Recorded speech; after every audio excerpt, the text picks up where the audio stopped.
Et nous parlons du rôle et de la place du numérique pour les pays de l'Alliance des États du Sahel. Depuis 2 jours, le sujet réunit les 3 pays membres de l'Alliance à Bamako et les opportunités des technologies de l'information et de la communication pour les États du Sahel en proie à la crise sécuritaire et son corollaire. Entre analyse et propositions de solutions pour un environnement numérique apaisé et sécurité, des experts du Burkina ont apporté leur contribution à la rencontre. Le point de nos envoyés spéciaux Issoufou Kaboré et Karim Bikenga. 2e jour de la semaine du numérique du Mali. Les expositions se poursuivent, les panels aussi. La délégation burkinabé participe à l'animation des 3 panels au programme. Les enjeux de l'utilisation des réseaux sociaux sont évoqués dès les premières communications. Les réseaux sociaux présentent des avantages qui permettent en tout cas d'informer la population de ce qui se passe au sein de nos États. Mais malheureusement, cette information-là peut être mal interprétée, peut être mal diffusée et ça entraîne la désinformation, les fake news. Il est vraiment important pour nos États de prendre vraiment des mesures idoines, aussi bien à travers la sensibilisation, à travers le législatif, et aussi à travers des sanctions. Une autre solution face aux dérives sur les réseaux sociaux, c'est la souveraineté numérique.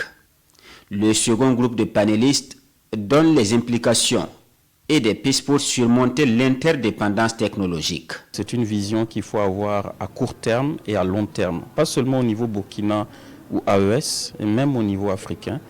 Tant qu'on ne produit pas les technologies, on a une dépendance forcée.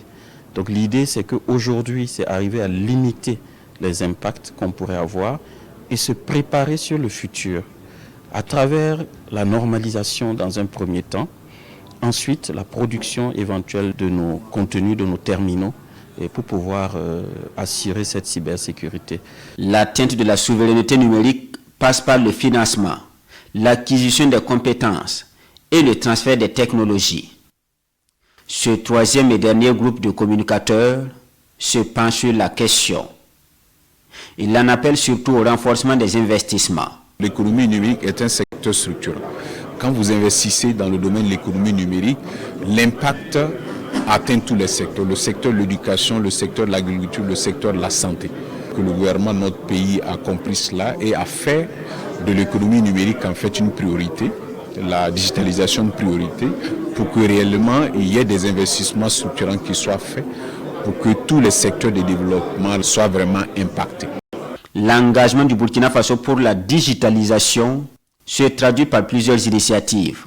La dernière en date est la ratification du projet de transformation digitale, PAC Digital, un projet à 3 objectifs. Le développement de la connectivité, des services numériques et des compétences.